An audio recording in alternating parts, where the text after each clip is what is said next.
बघा आपण मागील बरेचसे पिरियड झाले. प्रत्येक पिरियडमध्ये आपण एक्सरसाइज 1.1 मधील एक्झाम्पल आपण सॉल्व्ह केले. बरेचसे प्रॉब्लेम आपण सॉल्व्ह केले. बाकीचे प्रॉब्लेम्स तुम्ही होमवर्कसाठी सॉल्व्ह करा. काही अडचण असेल तर मला विचारू शकता आपल्या ग्रुपवरती. एकदम सिंपल प्रॉब्लेम्स आहेत कॉम्प्लेक्स नंबरमध्ये पहिल्या एक्सरसाइजमध्ये. आता दुसरी एक्सरसाइजमध्ये आपल्याला सुरुवात जाईल करायची. बराचसा काही भाग डिलीट पण केलेला आहे तुम्हाला मी सांगतो. आपल्याला आता याच्यामध्ये square root of complex number शिकायचं. जसं आता आपण बघितलं रिअल नंबरचे जसे स्क्वेअर रूट्स असतात, ठीक आहे ना, हे आपण 10वीच्या अभ्यासक्रमापर्यंत बघितलेले. त्याच पद्धतीने कॉम्प्लेक्स नंबर हा एक आपण नवीन नंबरची ओळख ही 11वीमध्ये आपण घेतलेली करू.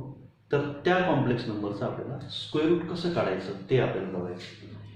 क्वेश्चन असे विचारतात की find the square root of 6 + 8 आहे. This is the complex number. Square root कसं काढायचं लक्षात घ्या. आता स्क्वेअर रूट म्हटलं की जसं आपण रिअल नंबरचा स्क्वेअर रूट काढला की रिअल नंबरचा स्क्वेअर रूट रिअल नंबरच असते. त्याच्या पद्धतीनं कॉम्प्लेक्स नंबरचा सुद्धा स्क्वेअर रूट काढायचा असेल तर त्याचा स्क्वेअर रूट हे कॉम्प्लेक्स नंबरच मिळणार आहे. मग आपल्याला आता स्क्वेअर रूट काढायचं म्हटल्यानंतर त्याचं स्क्वेअर रूट आपण गृहीत धरू. समजा let the square root of 6 + 8i 6 + 8i is किंवा बी ए + bi. बघा आपण काय केलंय, ए + bi हे कॉम्प्लेक्स नंबर हे स्क्वेअर रूट आहे 6 + 8iचं असं आपण गृहीत धरूया. मग आपल्याला माहिती आहे, मी तुम्हाला म्हटलं समजा की square root of 16 is 4. The square root of 16 is 4. हे कसं लिहिणार आपण, हे ह्या पद्धतीनं the square root of 16 is 4 आहे की असं लिहितो आपण. The square root of 64 is 8 आहे की. The square root of 9 is 3. हे लिहितो पण आपण त्या पद्धतीनं. मी काय म्हणतो बघा, त्याच पद्धतीनं the square root of 6 + 8i. The square root of 6 + 8i हे सिम्बॉलिक आहे. बी मीन्स गृहीत धरले आपण ए + bi आहे की असं लिहिणार. जसं ते लिहिलं तसं हे लिहिलं. हे झालं मॅथमॅटिकली. हे झालं वर्डमध्ये सेंटेन्सच्या स्वरूपात. त्याचं रूपांतर मॅथमॅटिकली हे लिहिलं. आता taking square on both sides, दोन्ही बाजूचा स्क्वेअर घेतला तर 6 + 8i is the square of √6 + 8i right is equal to square of a + bi that is a + bi bracket square right. हा स्क्वेअर होईल. मग आता मला सांगा मी काय करतो बघा, 6 + 8i इज इक्वल टू ह्याचा स्क्वेअर आपण by using that a + b bracket square formula मागच्या पेटमध्ये आपण बघितलंय. फॉर्म्युला काय होतं बघा, a² + 2ab × i + bi bracket square आहे की नाही. म्हणजेच काय आहे बघा, therefore 6 + 8i is equal to a² + 2ab × i and plus b² × i² है कि नहीं. स्क्वायर bi का स्क्वायर केला. So therefore 6 + 8i is equal to मिळेल a² + 2ab × i and minus b² लिहितो directly because we know that value of i² is -1 है कि नहीं. i² जरी -1 सबस्टिट्यूट केले तर b² -1 वी गेट -b² है कि नहीं. So therefore 6 + 8i is equal to a² - b² हे दोन टर्म पहिला आणि शेवटचं टर्म जवळ केलंय का पहिल्या कंसात because this two are real numbers आहे की नाही. We know that a, b belongs to capital R.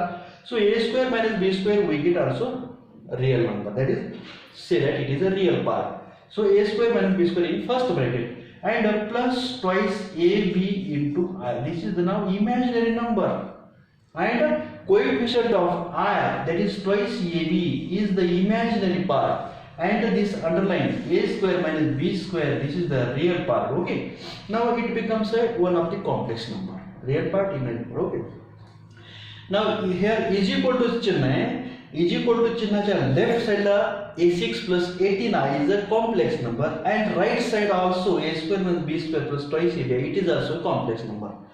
आता लेफ्ट साइडचा कॉम्प्लेक्स नंबर राइट साइडचा कॉम्प्लेक्स नंबर इक्वल टू आहे. इक्वल टू चिन्ह आहे वरूनच आलेलं आहे. ज्या अर्थी हे दोन कॉम्प्लेक्स नंबर इक्वल आहेत त्या अर्थी त्यांचे real and imaginary part equal आहेत. ओके, सो इक्वेटिंग असं आपण म्हणू, इक्वेटिंग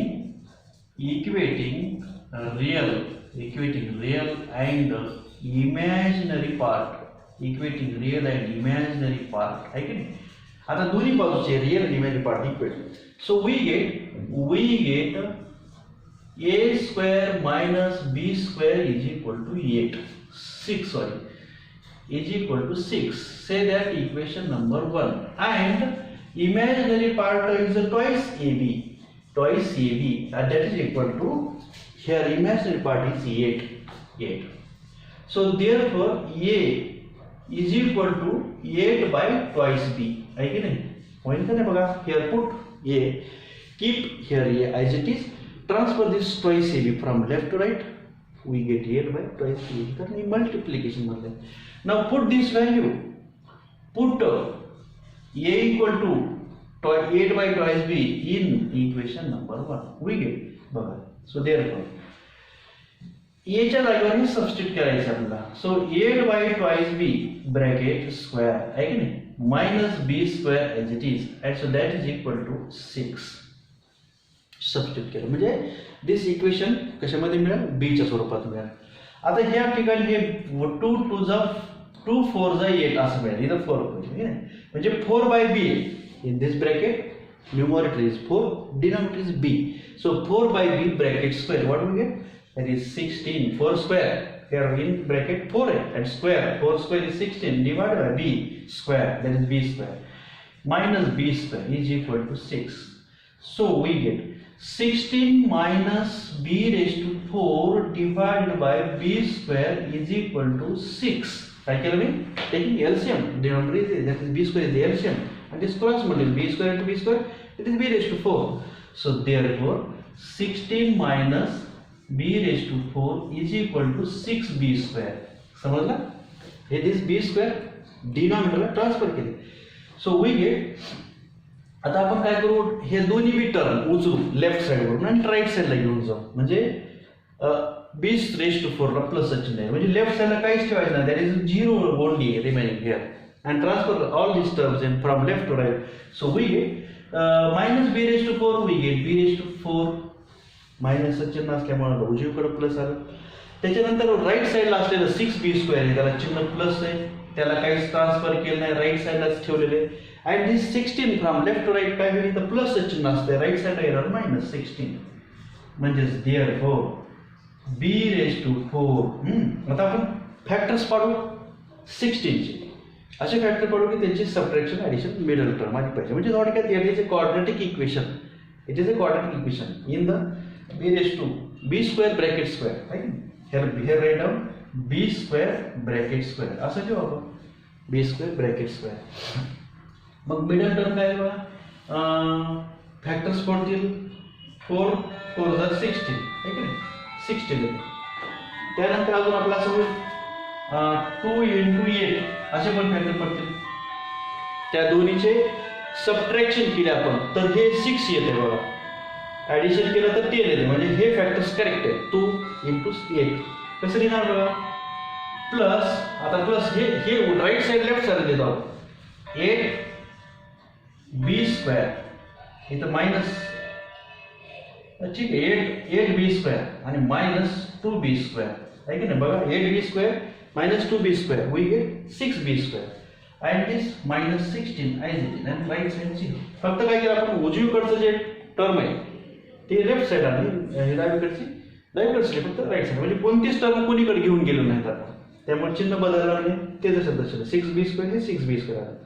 आता बघा, here taking b square common, here b square common घेतला आपण, तर b square into in bracket, आता बघा हे b स्क्वेअर दोन आहे, b square into b square, त्यातलं 8b स्क्वेअर कंसात शिल्लक, b स्क्वेअर प्लस 8 राहील कंसामध्ये, आहे की नाही, and here minus 2 is common, so in bracket again b square plus 8 शिल्लक राहणार आहे. त्याचं काय बघा क्वाड्रॅटिक इक्वेशन स्वरूपात, किंवा तुम्हाला जर असं कठीण जात असेल तर तुम्ही b स्क्वेअर जागेवर सबस्टिट्यूट करू शकता t, टेम्पररी t किंवा कुठलं तरी एखादा व्हेरिएबल, आणि मग फॅक्टर्स करू शकता. इथपर्यंत समजलं मला, आहे की नाही. आता आपल्याला काय काम करायचं आहे, बी स्क्वेअर प्लस 8 हा फॅक्टर दिसतोय तो कॉमन, लक्षात. मग हा फॅक्टर कॉमन घेतला, हा ब्रॅकेटच टोटल कॉमन घेऊ आपण. आता बघा काय,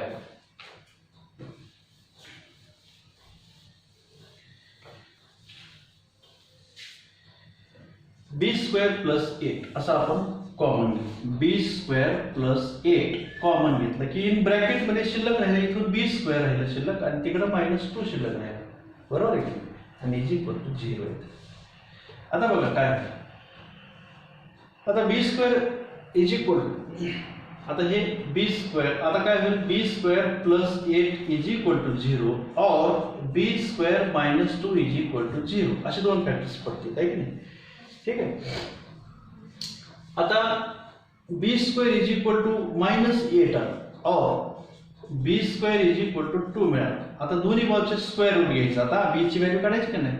मग बघा आता हे बी स्क्वेअर हे जर आपण स्क्वेअर रूट घ्यायचा प्रयत्न केला तर अंडर रूट -8 येणार आहे.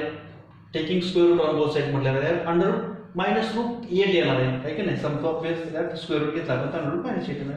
आता मला सांगा b is equal to under root -8 म्हणजे square root of negative real number is not defined. कारण आपण कॉम्प्लेक्स नंबर मध्ये अभ्यास केलेला, इथे कॉम्प्लेक्स नंबर येणार आहे.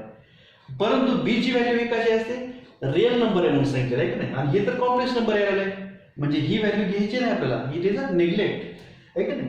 म्हणून आपण काय म्हणायचं, हेअर म्हणायचं b square is not equal to -8, not equal to -8 and b square is equal to 2. हे खरं आहे बिकॉज इथं लिहू, कारण काय असतं ते, तर b belongs to capital R. कारण काय असते, b हा रिअल नंबर असतो. So therefore b is equal to ±√2. b ची व्हॅल्यू मिळेल ±√2. आता आपल्याला दोन व्हॅल्यू मिळाल्या b च्या. जेव्हा b ची व्हॅल्यू आपण +√2 आहे असं गृहीत धरू, तेव्हा a ची काय व्हॅल्यू येते हे ह्याच्यात सबस्टिट्यूट करू. 8/2 इंटू √2 आहे की नाही. म्हणजे काय ते बेचूक, दॅट इज 4/√2 येते. That is equal to 2 into √2 into √2. बघा ह्याचे फॅक्टर पडले 4चे. हे √2 इंटू √2 म्हणजे 2 आणि 2 इंटू 4 म्हणजे त्या 2चे पुन्हा 2 फॅक्टर पडले आणि हे खालचं √2 एक कट करू आपण, म्हणजे 2√2 येते. याची व्हॅल्यू काय येते, 2√2 मिळते. ही जेव्हा b √2 असते तेव्हा याची व्हॅल्यू ही. आणि when b is equal to -√2 असते का, तेव्हा a is equal to बघा 8/-2√2 आहे की नाही. b च्या जागा -√2. तर हे काय येईल आता, -2√2 येईल डायरेक्टली, आहे की नाही. हेच आहे जसं तसं, फक्त चिन्ह बदलते. हे जसं तसं कॅल्क्युलेशन आहे पुढं. मग आपण a ची व्हॅल्यू जसं 2√2 येतं तिथं -2√2 येणार. मग बघा, मग आपल्याला काय मिळालं आन्सर, ह्याच्यामध्ये ठेवून द्यायचं म्हणजे आपल्याला स्क्वेअर रूट मिळाला, the square root of complex number. आता इथे काय आन्सर द्यायचं, शेवटी आन्सर असेल इथं. हेच therefore the complex has the square root of hence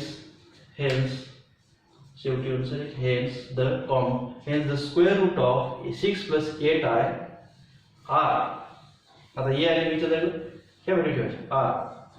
ये म्हणजे आता जेव्हा 2√2 प्लस b ची व्हॅल्यू √2 इंटू i आहे की नाही. अँड असे दोन स्क्वेअर रूट मिळाले. दुसरं कोणतं आहे, a ची व्हॅल्यू -2√2 आणि -√2 इंटू i. अशा पद्धतीचे हे दोन कॉम्प्लेक्स नंबर्स आपल्याला मिळाले, जे की काय आहे का, स्क्वेअर रूट ऑफ 6 + 8i आहे.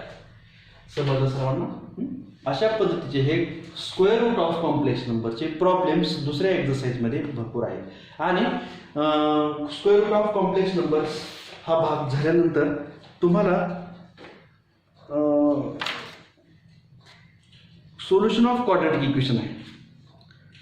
तर हा पार्ट मला वाटतं डिलीट केलेला आहे खरं तर, तरी पण square root of complex number मी घेतला आहे. Solution of quadratic complex numbers हा पार्ट करके एक्सरसाइज 1.2 या अभ्यासक्रमातून आपल्याला डिलीट केलेले आहे की नाही. आता आपण पुढच्या पिरियडला बघूया Argand's diagram of complex numbers, modulus of Z and argument of Z. आपण नेक्स्ट पिरियडला बघू.